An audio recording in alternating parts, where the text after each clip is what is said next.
Welcome back to another episode of Consumer Guide to Property Damage. We are so fortunate today. We have Anthony Tilton here with us. He's an attorney here in Florida. And Anthony, I'm going to let you tell us a little about yourself and the firm that you're with. Yes, ma'am. Well, first, thank y'all very much for having me. I'm Anthony Tilton. I practice here in Florida with Osley McMullen in Tallahassee, Florida. They're a pretty young firm. They've been around for just at 95 years. So we're still trying to get it all figured out. That is really young, yeah. But I represent contractors throughout Florida and throughout the Southeast in administrative federal enforcement actions, but in state court stuff, dealing with consumers and property damage and stuff like that. I'm normally representing contractors. So I decided I'd be on my best behavior here today and try and talk about things from the consumer side. So thank y'all. I think it's important to hear both sides, right? And this is really designed to educate consumers on what to expect if they experience property damage. You know, what they need to know about contractors, what they need to know about the contracts they're signing. So, you know, I don't know that it matters what side you represent. It matters that you're an expert and you know those things. And so don't... Agreed. Alleged expert. He has a law degree, yeah. Right? So Can we see the piece of paper, please?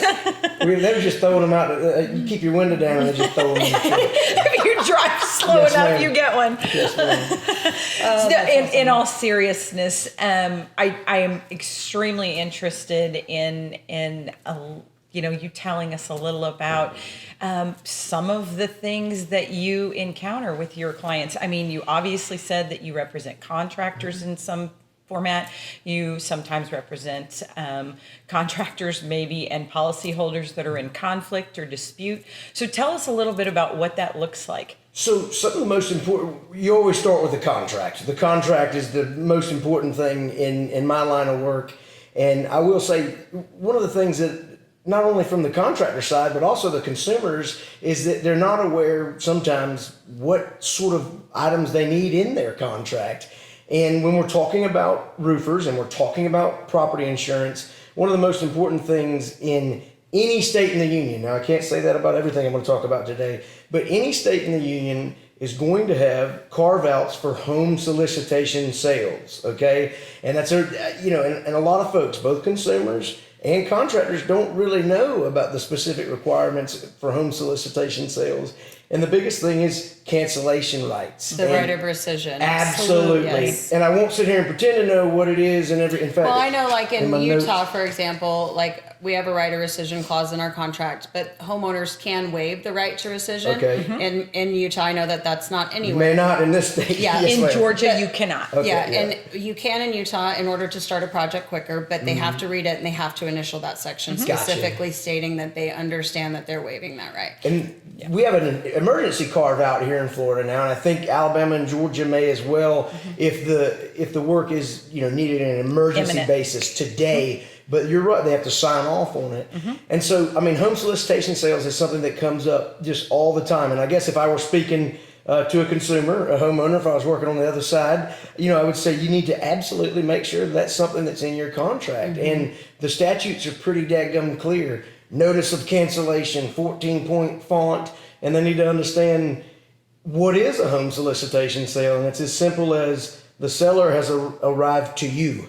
The seller came to you at your home, your business. You didn't walk into the Walmart looking for, new throw pillows or whatever it is, but they came to you to sell it, and that is a home solicitation sale. So what happens if the homeowner actually called into the contractor first, and then they went out to the home? Yes, ma'am. Not a home solicitation sale. But you would have to be able to prove that. Right, and you got to prove everything, right? And so I love the question. If they come to you, they've got storm damage, they've seen your ads on billboards, or they've seen your ads on the internet, and they come to you, then we're not dealing with a home solicitation sale anymore, and the cancellation stuff is out the window. But I would still tell a homeowner to take a look at what your cancellation rights are, regardless if it's home solicitation or not. I mean, I know for a fact, again, I represent contractors, I know what it costs administratively to pull permits, to get swears delivered, to get subs lined up. And I always include cancellation language that if you hire my folks to come out and then you change your mind, and we just spent $30,000 mobilizing, we're going to ask for cancellation fees. And so I would ask homeowners to take a look at that. And if they, one thing I wanted to make sure I would say today is this is America. This is capitalism. Everything's negotiable. And if you want to hammer on them about that cancellation, you should. As a homeowner, you should ask questions. And as a business owner, I would probably tell you, if you don't want to sign my contract, go that's somewhere your right. else. Right. Yes, But you're ma'am. probably not my customer, Yeah. because there is a reason that my contract is written the way it is. And as much as you're both absolutely sides. right, customers have the right to negotiate. Business owners also have the right to say no. Absolutely. And we have a saying in the law that the best case you ever took was the one that you got a bad feeling and you didn't take it. And I would argue that as a contractor, we had the same analysis. If this person is causing me just a little bit too much trouble on the front Too many end, red flags. Something, yes, ma'am. And hey, And vice versa as a there you go, consumer, right? consumers. Like that gut instinct, I think that we inherently Absolutely. have as human beings. We ignore it all too much because we want to like them, or we've fed into whatever story they gave, even though it sat with us wrong, and we ignore it. And Trust your you should, because almost always they're right. And every major bad decision I've made in my life is because I didn't trust my your gut. instincts, and I know that. And I Absolutely. Think, I think it works. Just, if your contractor shows up for the first estimate at your house and he doesn't have a shirt or any shoes and beer cans fall out of the front seat, maybe we want to trust our instinct. Maybe this is No shirt, no shoes, no No contractor. service. So, yes, ma'am. So yeah, we talk, home solicitation sales are huge. I'm still educating my contractors, but also the one thing I would ask is that homeowners realize when that seller comes to your door or comes to your place, wherever it might be, it's a solicitation sale and you have certain cancellation rights. Okay. So That's good to know. Very important. I think this is especially true in Florida because we have incredibly strong mechanics liens rights. But one thing that homeowners need to understand, what is a lien and how can my property become encumbered by a lien? And we have a saying in Florida is don't pay twice. Well, what does that mean? It means that if my roofer shows up and installs $30,000 worth of shingles and does $30,000 worth of work, and I write that check, and I think it's all over and said and done with, how do I know that the roofer paid the supplier? Right. Paid the subcontractor? And you don't unless you get a final unconditional waiver of lien. And you can call it whatever you want in your respective state. I don't know what Utah or what Georgia might call it, but it's the same. It says, I swear, under penalty of perjury, and reciprocal attorney's fees and all kinds of bad stuff, that I paid my suppliers and I paid my And my most of them subs. have to be notarized, I believe. Yes, They ma'am. do. And anytime you're doing, new construction or anything like that, you're obviously going to supply one of those notarized lien release forms. Bank So wants it. The The bank, banks, I yeah. started to say, the mortgage holders want Right. it now. So And, And I know it as a contractor, I've gone in and, tried to, we had a pre-lien or preliminary notice filed and went in and, noticed the work complete so that prelim would drop off and it doesn't go away. Right. And so even when the contractor's doing the right things to get those things removed, sometimes it just doesn't happen. It's a system problem. And I've had people call me a year later and they're like, there's still a lien. prelim 'cause on if my they- house. And I'm like, that's been noticed complete. I'm sorry. And I've had to delete them. There was not even another way to actually walk through the process at that point because I had done it once and it just never registered. So I think that's why I always tell contractors that paperwork is so important. Well, the homeowner, it's the exact same. They need to have their own file with that final notarized affidavit release of lien. And if Agreed. they're looking in the local system or something or the public records and they're saying, wait a second, what's going on here? I've got a notarized release. I think that can help them take care of that quicker. So again, banks and the mortgage companies they know how to play the game. A lot of consumers don't. Correct. And that's something that I would love for consumers to take with them, which is don't pay twice. If you write I love that. you Don't write pay twice. Well, those aren't my words. That's actually Florida. It's in our statute. You have to put it in big, bold letters. It's a statutory requirement. it's actually Okay. really smart because it probably catches consumers' eyes so they It actually read does. it, right? And hey, Florida consumers, if you don't see that language in your contract, you'd better That's a ask separate some- problem. That's on down my outline there. Well, so I realize that a lot of what we're talking about here is about Florida. And however, a lot of our viewers are from all over the country. And the reason that we chose Florida is because oftentimes Florida's the first. We're a bit of a litigious state, you might say. And it starts here, and variations trickle out almost always to other areas. Some exactly the same way, some not exactly the same way. But if you understand the things that are going on, you can be better prepared in whatever state you're in. And if you're a consumer and you have a legal contract that you don't know what it says, or you don't know how to understand it, and you don't know if it's valid, I highly recommend that you do reach out to an attorney in your state that can advise you. You know, we're talking in generalities, and Anthony's talking, you know, specifically about Florida, but there are laws in every state that are designed to protect consumers, and you do have the right to know what those are, and it's important for you to understand that. So I just wanted to say Absolutely. that and make sure people understand. Along those lines, the internet is your friend. There are consumer protection agencies at the county, city, and state level, wherever you go, and the internet is your friend. Go to the consumer protection folks in whatever state you're in, and they actually, I mean, how to spot a bad contractor, how to spot insurance fraud. You know, it's out there. The education is out there. You just got to look a little bit for it. Right. Yes, ma'am. So let's talk about bad contractors for a minute. None of them. There's no bad said, contractor. Yeah, there's no. You know, unfortunately, there's bad people everywhere, Yes, right? I don't know that it matters. Regardless of the industry. Regardless of the industry, you know, I mean, there's bad people in grocery stores, there's bad people in school systems, there's bad people everywhere. And there are bad people in the roofing and restoration side of the industry. But there's also bad carpenters and other things as well. Plumbers and Bad lawyers. Yes. absolutely. You mean not all lawyers are bad? No, No, that is crazy. No, I'm just kidding.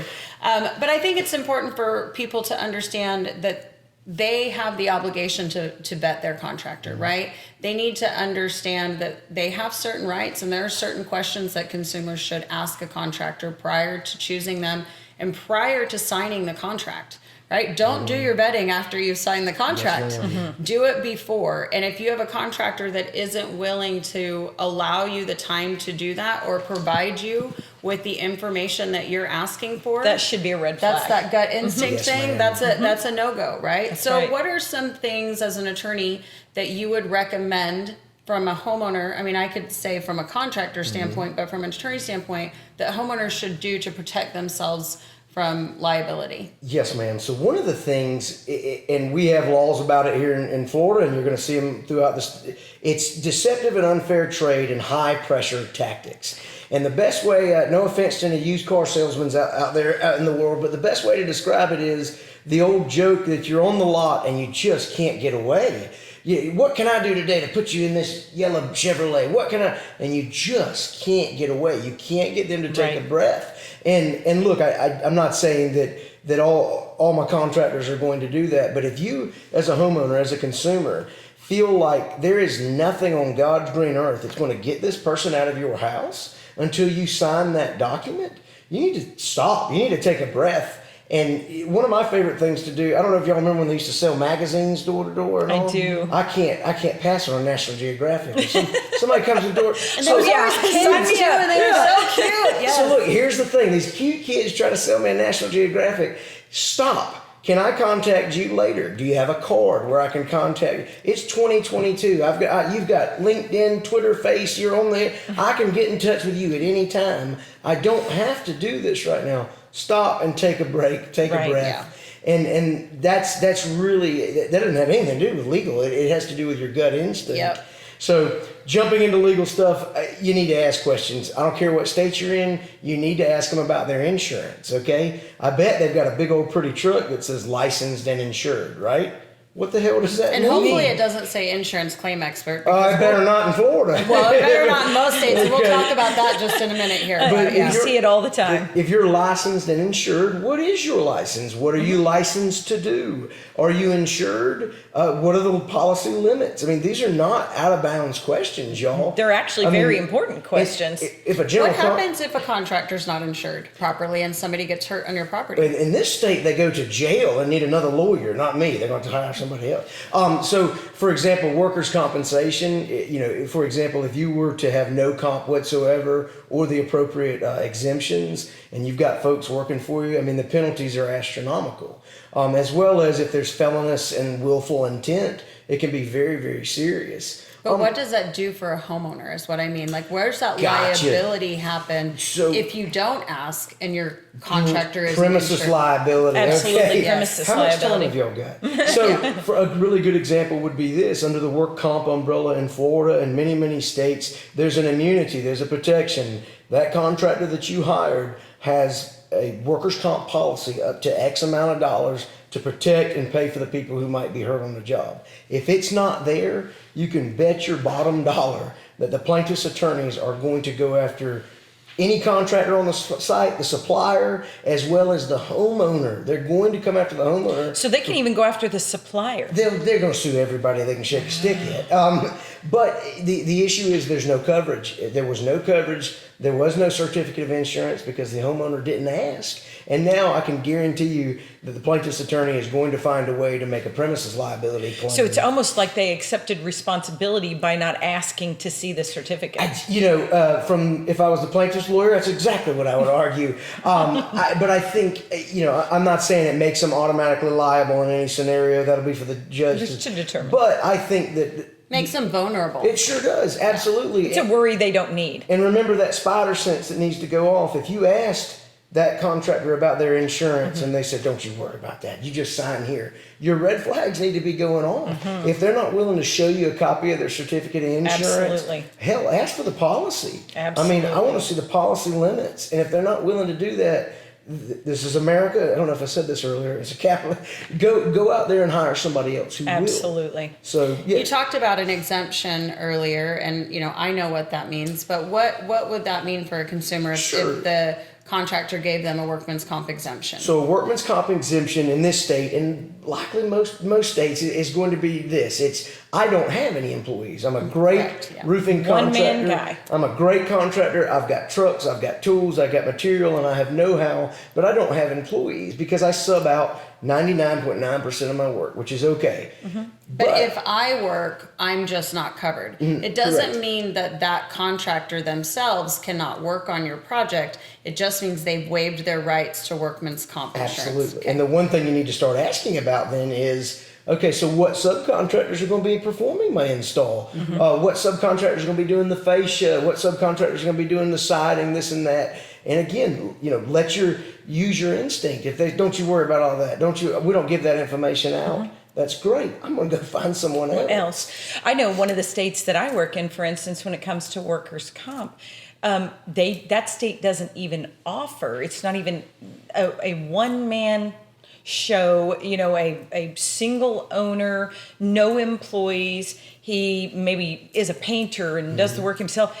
It's literally not available in that state They still have to carry a full policy. Okay, great. I think, again, workers' comp is to protect folks who are hurt on site Right. and to keep that chain of liability from running all the way up the ladder, eventually to the homeowner. So. But it's really important to know for, a homeowner, not only do they have insurance, but do they have the proper insurance, like you're saying? These are all things that at the end of the day, as you said, clearly could have an effect on that. Did you call it premise liability? Premises liability. Premises liability. It means you are the homeowner and you knew they were coming here and you knew there might be a chance that they would slip through that rotten decking and fall, and yet you didn't do anything about it. And I'm not trying to scare any consumers, Right. but that's how plaintiff's bar works Right. in a premises liability case. And so they absolutely will go up the ladder. So if the lines of insurance are there, if the premiums are paid and they're reaching that statutory limit, that's not something that the homeowner is going to need to face head on. Right. It's important to ask on the front end. So sometimes you'll have people say, are you licensed, insurance, and bonded? So talk about bonding a little bit when it comes to contractor versus, homeowner relationship. Is bonding required? So not in this state. So bonding's really interesting. Bonding you're going to see on state, municipal, federal projects, and it's normally involved in large commercial jobs where in addition to your $3 million GL and your $1 million comp, they're also going to ask, and typically it will be an owner or it could be the general contractor is going to demand you pull out another $2 million bond just in case the worst of worst happens. So I guess some actual state licensing requires bonding. Like, for example, Arizona, you have a choice of having a Yep. bond through an insurance company or leaving, I think it's $15,000 with the state for as long as you choose to hold your license. Absolutely. And there's Same variations of deal that. in Florida. You have to be, your bond goes towards your license. So Right. Or you have to prove a certain amount of credit responsibility. Right.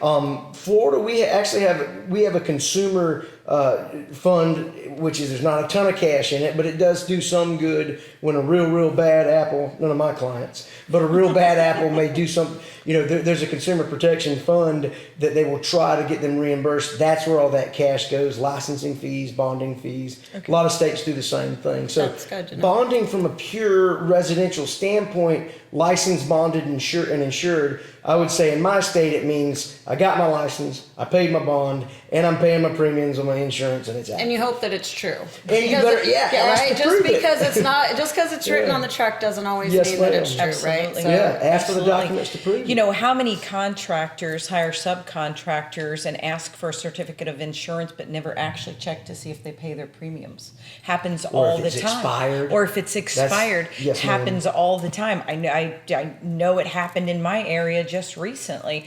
A small, which thankfully it was a small accident, but come to find out the COI that the person had no validity because they hadn't paid premium since taking out the policy. Yes, So talking a little bit about, bad contractors or how to vet contractors, whatever we want to call that. I also think that there is some really important information from a homeowner standpoint of what homeowner fraud looks like, right? And what happens when homeowners don't pay their bills.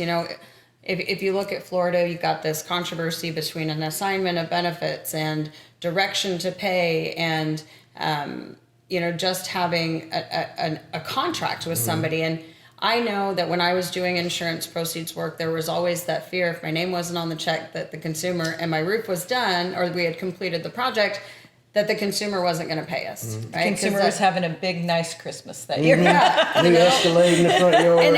and everything that could have been done with their project or could have gone wrong with their project sometimes felt like it did when there had never been any other time that there had been problems. And so from a contractor standpoint, like it is scary to not have, at least a direction to pay or, a good solid retail contract, which if they don't pay then that's when lien rights get exercised. But let's talk a little bit about that. What are the consequences Sure. to not pay your contract? So there's two elements there. One of them is insurance fraud. Insurance fraud is the carrier has paid you that $30,000 for that roof, and the homeowner just keeps it and has that big Christmas. I mean, that's a statutory civil count. It's also criminal in this state. You're gonna have a bad day. Especially if the roof has been completed. Oh, absolutely. Right? And then so like moving right into let's cast insurance fraud aside and let's just talk about payment disputes. Civil and statutory lien rights are huge. And for consumers who might have heard me say this a couple of times now, I said, what does he mean by a lien? A lien is a heck of an ability through, the statutes of your respective states where where a contractor will reach into your piece of property, your property, and slice off an amount that they are owed, and they will take it. I don't know. I always had property law described to me as there'd be a slice of property goes here, a slice of property goes there, and they absolutely have a statutory right to claim that $30,000 roof. It's theirs, and they will go through the courts. They will foreclose on your property, and they will take their. See, that is what I think a lot of people don't understand is, okay, so great, there's a lien on there. It's just going to sit there. I'm never going to sell. I'm never selling my I'm never property. selling my house, so I don't care. No. They're gonna. Okay. So just because just because it might hurt your credit or the mortgage company might ask questions, no, they will take that lien and they will foreclose on your property. They will sell your home on the courthouse steps, and they'll give you all the rest of the money. But the contractor's going to After take whatever lien holders are paying. Right. And so it's really, really important. This is not a TV from Best Buy. Okay. Early in my career, I'd go to small claims court and you'd see somebody who got a TV on layaway and didn't pay for it. And they can't take your house for a TV. They will take your house for a shingle roof. And you need to understand. Now, that doesn't mean to the consumers out there that they have defenses. And in Florida, They can just do it without warrant, yeah, right? There's a lot of protection. And if you, by the way, contractors, if they do a bad lien in which they've not finished the work, or they've negligently performed it, there's a reciprocal fee provision. It's bad. Okay. I don't want to be too So there threatening. are protections for the Yeah, consumer absolutely, on there that are. side as And well. lien Okay. rights are very serious on both sides, right? You can't file fraudulent liens from a contractor side, And you can't ignore them. And you can't ignore liens from from it, from right? a consumer side. Yep, I think that sums that up. I didn't mean to speak too heavy-handed on that, but I want people to understand that liens are very serious. Mechanics liens are very, very serious. It's an ancient idea that one who improves your property then has a future stake in it if you fail to reimburse them. That's It as makes simple sense. as it gets. It does. And I think that it's important for homeowners to understand that people can foreclose on their house. I think that is a big misconception when it comes to liens. And so thanks for Yes, covering that for sure. When it comes to the assignment of benefits, let's talk a little bit about an Okay. assignment of benefits.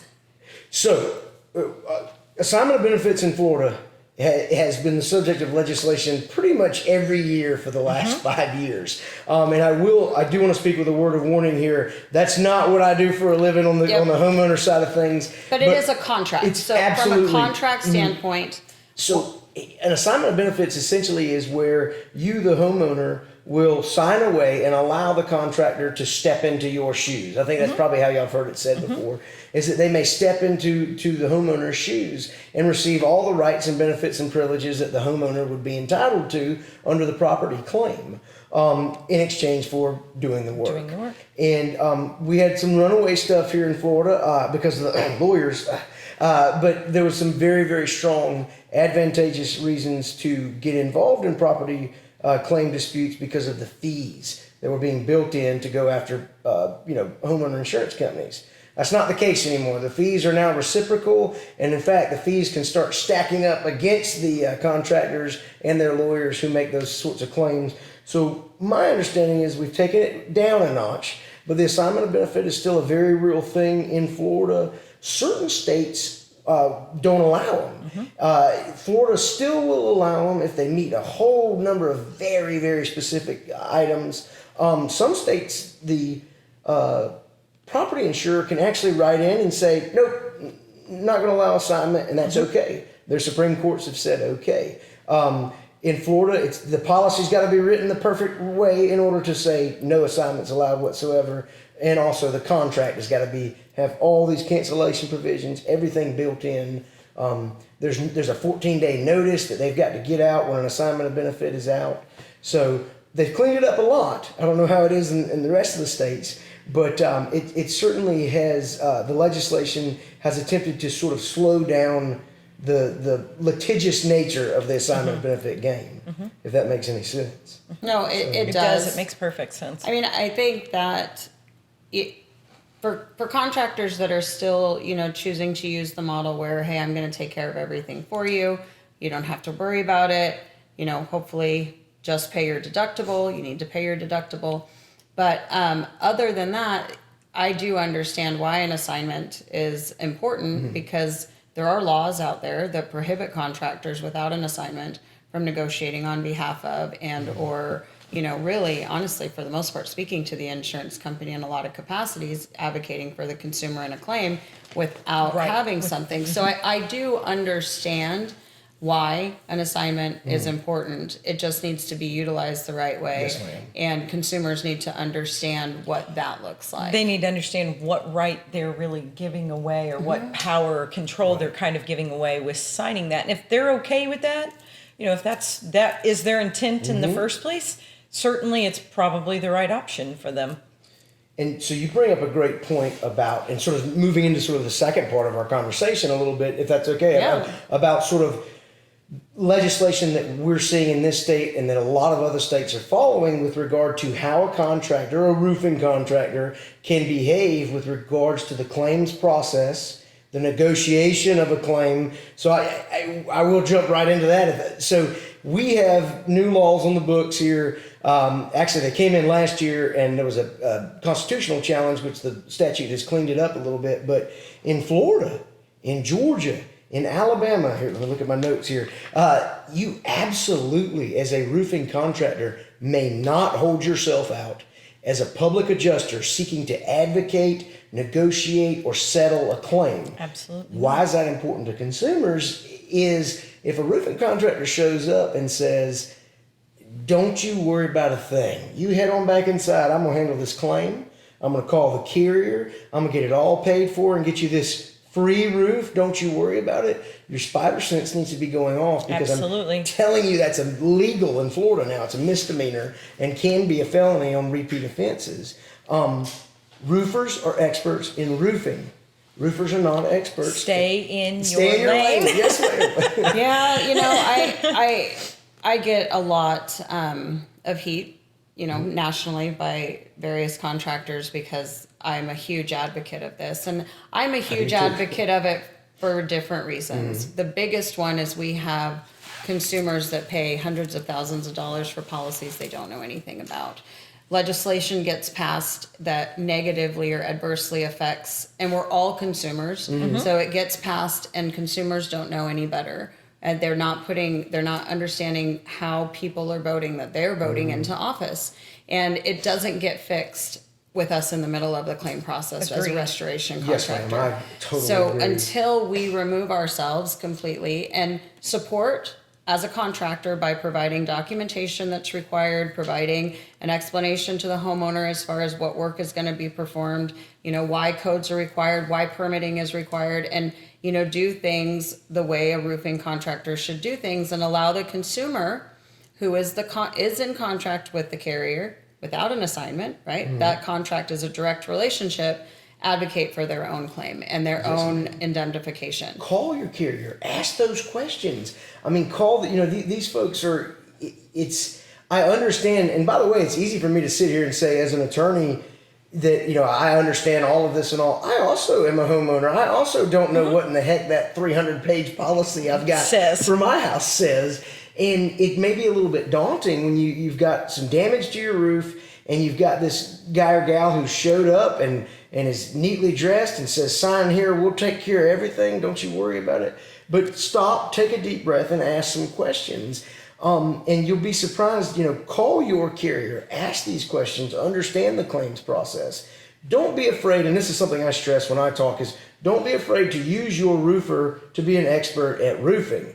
And I'm talking about, if you want them to give you detailed and finite information on the decking that they found damaged, the compromised flashing, and if the carrier wants to fight with the homeowner about that, call an adjuster or call a lawyer. Correct. Okay, stay in your lane. Absolutely. When your roofer, who is great at roofing and understanding codes, is now being asked to step into a role where they negotiate and advocate on behalf of a consumer in a property claim, you're asking them to violate the law. Yeah, Absolutely. It's a And problem. they should refuse to do that. They should have to. want to Yes, ma'am. refuse to do that. Most roofers, or restoration contractors are still not This completely is aware, brand right? new.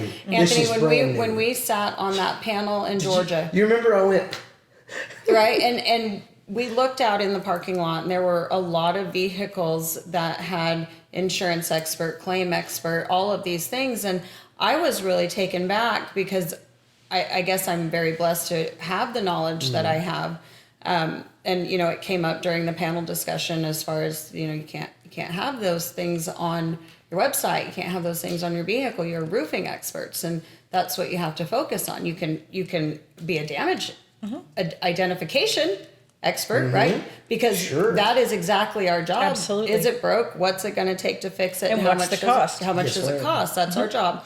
But when you step inside and you start to use those other words, it can get scary. And the liability from our standpoint and from a consumer standpoint, your contractor's at risk, right? And and they're maybe not at risk for going to jail because, as we were saying, it's a misdemeanor. Yes, ma'am. But that's a fine typically. Sure. And you said eventually it could be a felony, which in the state of Utah, a felony is going to cause issues with your licensing. Absolutely. And I think it's that way in most states. And so you're really putting yourself in a vulnerable position by having a contractor that doesn't necessarily either A, understand it, or B, chooses to ignore it. and I think what you guys are doing, educating consumers, but also, and we're going to continue to try and educate our contractors. But I remember that the one fellow raises his hand and says, well, I normally waive the deductible for them. And I Did called everybody them and like, handled it. Well, no, Anthony they and I- didn't. It was new. It Yeah. was new. This stuff is, and remember, Florida again, we've had legislation on this every single year. So I get to keep up with it because it's my job to read Right. it. But If this was a Georgia contractor, I assure you it wasn't new. well, and I went and looked it up, and y'all have a law on the books for some time, and there's a memorandum from the AG or the insurance We hand it out all the commissioner. time. We actually Yeah, hand the- that the to insurance commissioner. Yes, sir. And so it's waiving deductibles is what that letter is And about. it tells you what misdemeanor classification that falls under, and that not only is the contractor prosecutable, but so is the homeowner. So I want to make sure that's really clear to the consumers that might be watching is y'all in 90% of the state, no, I don't want to say that, speak out of turn. Look, in the states that we're talking about, waiving the deductible it's a misdemeanor and or felony for the contractor, but it also has potential criminal ramifications under the insurance fraud statutes for the homeowner. Absolutely. So when somebody comes and is hooting and hollering about waiving your deductible, free roof, you pay nothing. You need to understand Take it- what that means Yeah. to you as Stop. the That consumer. Spidey sense better Spider be kicking in. sense. That's Take it right. for That effing Spidey sense, yeah. sense. It doesn't pass the smell Yes, test. ma'am. Yeah. Yeah. Doesn't- And we used this analogy earlier in a previous episode, but you don't go to a doctor and ask them to pay your copay, right? Yeah, why and, would a roofer? And I think for whatever reason, deductible and copay seem different, but they're not. They're not. They are the same, and it's part of our homeowner It's your responsibilities. And if you're going to file a claim, you just need to understand that. Right. And putting your roofer, in a position to say, hey, can you bill me for a little bit more? And can you just adjust this? I know I'll pay you this, but add this to the invoice. I mean, the fraudulent things that, I know I've been asked to do before. And, I politely tell them, I'm sorry, I'm not your contractor. I'm not going to put you or me In that position. But I think homeowners don't understand. They don't understand the true liability and what they're asking. I don't think they do either. And I think it's interesting because you just mentioned at the end of what we were previously talking about, you said, I think it's great that you guys are really working to educate consumers, but then you said the words about educating contractors. And here's something that I have noticed. This is an industry where things have always been done the way things have always been done, right? That just kind of carries over and over. And I'm often kind of taken back by how many contractors actually don't know that some of these laws exist or some of this legislation exists.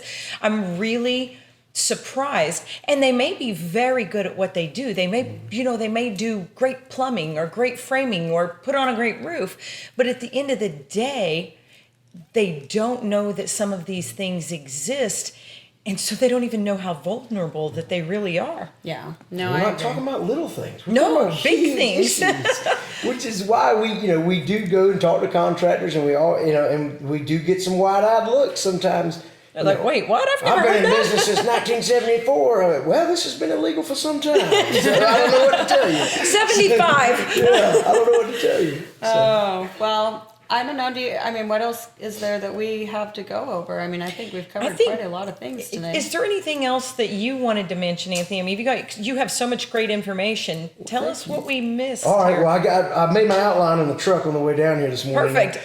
The one thing I did want to make sure if I ever, and this is my first platform ever getting to talk to consumers. I'm always butting heads with consumers, so this is kind of nice.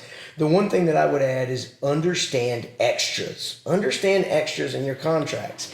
And let's talk about roofing for a minute, okay? Roofing has unforeseen issues such as decking, such as compromised fascia, compromised flashing, items that a homeowner's not going to think of. They don't know. if they all have the- to cut the stucco, we right? gotta Right. the wall flashing and cutting stucco. Yeah, If I think I've got consequential. 10 lawsuits over cut stucco right now.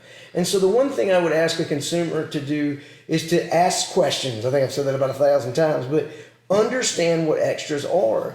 If you are checking a box and it says that you're going to be charged $90 for a sheet of plywood, ask why. And I think if you've got an intelligent and a competent roofer, you're going to hear, well, the code requires that we absolutely not fasten to a water-sodden surface. We cannot. Any code in the country. Or if you have space And decking, unfortunately, or plywood is $40 a It's sheet right. right now, and we pay labor on And that. we got to and get it up on delivery, the roof. and We got to yeah, get it down. absolutely. Yeah, So that's right. $90 a sheet is a pretty good deal, actually. Right. Yeah. So I ask those questions. What do these extras mean? And you might hear something you don't like, which is, do you think I'll have a lot of plywood? oh yeah, I need your house redecked. Yeah, like, I mean, well, I'm looking and you've got waves, you've got the, telltale signs. So little things like that, understanding extras, wall flashing, it's on my outline. Understand what replacing wall flashing under stucco siding means. We can't bend back the vinyl and put new flashing under. We're going to demolish your beautiful Florida pink flamingo stucco, and you're going to have to pay to put it back together. And Or it your doesn't stucco always chimney. match, And it right? never Exactly. matches. And sometimes there's alternatives that you Sure. can do instead of replacing the stucco, and you should ask your contractor if there are alternatives available. What are my for other you. options? Yeah, because it can get expensive. I mean, I know in Utah it's code. We have to replace the flashing, so Yes, it's ma'am. just what are we going to do to fix it?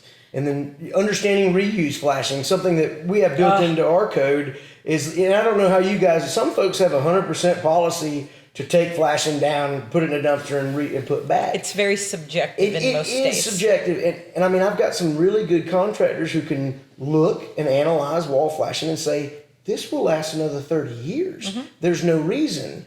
Versus maybe there's some bad contractors, not my clients, who would leave that awful, rusted, oxidized flashing in place that's going to compromise the roofing system. Well, and flashing is important. It's there to divert water. Yes, ma'am. Absolutely. Right? Like it isn't a minor component of a roof. It's something is required to be flashed. It's there for a very important Very reason. important reason. So you do really need to take that into consideration. And as we're sitting here talking and using these technical terms, I just realized that maybe homeowners might want to take a look at some of the local associations, grab a manual, understand what is decking, why is it there, what is, look, I'm not saying they have to pass their contractor's exam, but they might want to know why they were charged $10,000 for a particular, mess of valley flashing on this job. They might want to understand how much of it was there. So that's Especially if it is something that you're going to be expected to pay out of pocket, right? Know what the purpose of that is. What purpose does that serve? Whether it be flashing, whether it be ventilation issues, whatever the issue is. If you understand it, and as the contractor, if you are good at providing the information in a way that is, a customer can understand the validity of that, at the end of the day, most people aren't adverse to paying for that. if it's good, if it's done If right, it's and they were on done right notice. and it's for a purpose, I think too often the contractor doesn't say it. They assume that it's known or understood, and the consumer is, doesn't know to ask. And so, I mean, at the end of the day, that's where most of your conflict comes from with those overage issues or those excess issues or out of pocket issues or any term that I see thrown around. It's just a lack of communication. So have the conversation. What else am I going to be expected to pay outside of my Well, I think deductible? contractors have a fear that if they include the decking, knowing it's going to need to be Might replaced run up off. front, they're going Right. to run them off, right? Yes, ma'am. Right. And, we do everything we can to account for every layer and account for any possible issue up front because I don't want the conflict at the end. I'd rather them not choose us to be their contractor than Than I to would have conflict. because our reputation matters a lot to us, and it sometimes feels like that whole bait and switch thing, Yeah. and that's what scares people when it comes to It doing is. contracting projects. And I will give, I find myself giving the customer an estimate and explaining those estimates. And so that when they are advocating for themselves with their carrier, they can have an intelligent conversation about why the estimate from their contractor is what Has it gone is, up so has high. gone up, or whatever. Yeah, I mean, maybe it's a little bit more, maybe it's extravagantly more, whatever it is. If you have those conversations up front, they're so much more prepared to talk to their insurance adjuster and be able to say, I believe what my contractor's saying because it makes sense to me that you have to be able to properly divert the water. You know, it makes sense to me that This is very enlightening to me because I always, the three of us understand why decking is needed. We also know how much an additional layer of shingles costs, by the way. if you have to tear off or put on an additional. But a homeowner may not understand. A homeowner may not, understand that we didn't know there were 3 layers of shingles up there. I read somewhere the other day, I think that 10 squares is like 1.5 tons or something, like two extra dumpsters. Absolutely. And that adds up. And so I think, I love the idea of if you're, the first line on my contract is we'll tear off 1 layer of shingles. Because if we need to tear off 2, you need to understand how much more that's going to cost me. And the one thing I would ask a consumer is to ask why. Why? Have them explain it to you that another layer of 3 tabs is a $5,000. And if you have a flat roof, you have some form of flat roof on there, and you may need extra ice and water. You may need double layers of felt. You may need whatever all the terms are. The fact of the matter is, every single thing on that, every component of that roof has a reason that it's there, and there's a reason that the manufacturers say to do it the way they say to do it. Explain that to the customer, and I think as contractors, sometimes we forget to do that. Yeah, I agree. So one thing that you said earlier, and I think that this is something that's important for homeowners to kind of understand is, you were talking about policyholder attorneys and AOBs and how quick, they are to get involved and to sue. But let's be realistic. At what point does a homeowner really need to consider hiring an attorney? And is it up front? And I realize that you're not a policyholder attorney, but you're also not an insurance attorney. And so maybe from a non-biased perspective, as a homeowner, when would you think it's that time to probably consult an attorney on a claim? Sure. All right. And this is going to be tough for me. I'm going to have to go on the other side of the V in the litigation and tell you that I would say, we've talked a lot about that spider sense that's going off. This one's pretty easy. When you're paying invoices and you're paying money for items that are not done or items that are not taking place, don't get me wrong, contractors take deposits, and they should. I take deposits. But when we're talking about months, 180 days of no work, we're talking about material in the yard and nothing's moving, it's time to start thinking very seriously about protecting your rights as a consumer. Because remember, even though that bundle of shingles, that pallet of shingles may be out in your yard, there's going to be some lien rights, some ramifications. They may try and come after you because that material is on your piece of property. Or if maybe they didn't pay their supplier bill and that material's still sitting on your lawn, does the supplier have a right to a lien? Yeah, and if you don't have that lien release that we talked about earlier, so the time to get counsel is when obviously you got a defective product. I mean, if we've got a roof on and we've got water intrusion, if we've got a roof on that the shingles are coming off, I mean, these are easy ones, but that's a defect. That is a construction defect, and it's time to get someone involved who is going to get this fixed and then get you paid to get it fixed is another thing. And then, the other issue is abandonment. Most statutes, I know in Florida, we have abandonment written right into our licensing statutes, and it's X amount of days, it's normally 90, 60, 90, whatever it might be in your state, where nothing has happened. Okay. Nothing. No deliveries, no work, no demo. No communication. No communication. How about this, y'all? I had this, we can put on underlayment. Certain manufacturers of underlayment can actually stay exposed for what? Something up to 180 days if they're put on correctly. I wouldn't want you to have your underlayment. But what if our underlayment has been exposed well beyond the manufacturer limits and we're still waiting for a contractor to come out and put that roof covering on? Those are red flags. That's not a red flag. That's a 4-alarm. What about from an insurance claim side? Should a policyholder hire an attorney right off the bat? I think that and this is going to be a little bit harder for me to answer because I'm very rarely ever working with a homeowner against a carrier, but I do know that carriers out there, carriers make their living not paying out, okay? That's what insurance companies do. Well, they're for-profit businesses. We've talked about this, right? Most of them, I mean, we're trying to make money, they're trying to make money, and their job is to mitigate mitigate claims. Thank you. Their job is to mitigate claims. I misspoke. And I think that when you've got very serious damage and extras that need to be covered. And we're not talking about, you wanted, $20,000 copper flanges on your chimney. We're talking about getting your rotten fascia fixed. Right. And they're unwilling to come to the table on that. I think it's a good idea to speak with a public adjuster, to speak with an attorney who can advocate and negotiate on your behalf against that carrier, because the roofer's going to do the best job that they can. Sure. To take pictures, put together great estimates, and show that fascia is compromised. We can't put this roof back together unless we fix this. And we've got to have, oftentimes, and I think it's when the absolute refusal by a carrier to even entertain that, to even come out and look at it, it might be time to get an adjuster involved or get an attorney involved. Awesome. Okay. Awesome. That's That's good advice. a great answer. And I think I think you're right? Yeah. It has a lot to do with the dollar amount.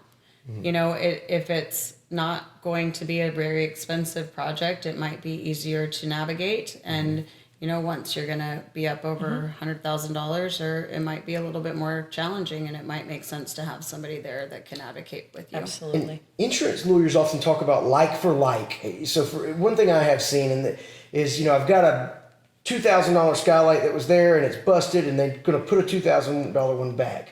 But when we put a $15,000 barrel skylight across the whole house and you're fighting your insurer about it, Yeah, that doesn't make sense. Yeah, you have to be reasonable, right? I'm getting out of my lane a little bit. No, though. I but you You apologize. have to be reasonable. And I talk about this too, as guys, like, you got to replace with like, kind, and quality. Right, there, that's the it, words, see? right? It doesn't mean you can't do upgrades. It just means, as a contractor, when you're writing an estimate, you need to show what the cost is of the same type of roof. Yes, ma'am. In a good, like as a good, better, best type of Right. a situation. And then if they want to upgrade to something else, what the difference is to upgrade, and that is the homeowner's They'll responsibility. be responsible for it. And Correct. on the flip side of that, I will say that often there are times that, we're required to go back with what was already there, as well as the restoration professional. We have a duty to identify if there was a component up there that was made of copper and it was chalked up as black metal, and or it was written up as black metal. I mean, I can't go back and put black metal on there if I, in good conscience, know that's not what was there. Just because the carrier missed that part on their claim, on the estimate, doesn't mean that I can ignore that entire part of the claim. So think on both sides. We have to be fair and reasonable. Yes, ma'am. And I have found that, if there's a mistake, for the most part, in identifying something and it was wrong, sometimes we have to send it off for reports, right, to prove that it is that different material other than what they think. But the majority of the time, they'll come back around. It's a little bit more challenging with matching and, some of the colors and or discontinued shingles and things along that. But I don't even know that we're going to go there today. So Probably not. That could be we'll such use a that. long, We'll We do need that more in time. another episode. that could be a very long conversation. Well, Anthony, thank you for coming in. Thank you for being here with us today. We really appreciate it. Thank you for contributing to our viewers and in their education learning process about, property damage. Yes, ma'am. Thank Thank you y'all so very much. much for having me. I really It was a appreciate- pleasure. I hope I behaved. Oh, you were did. You awesome. were awesome. It was a Thanks. pleasure. Thank y'all. See you guys next time.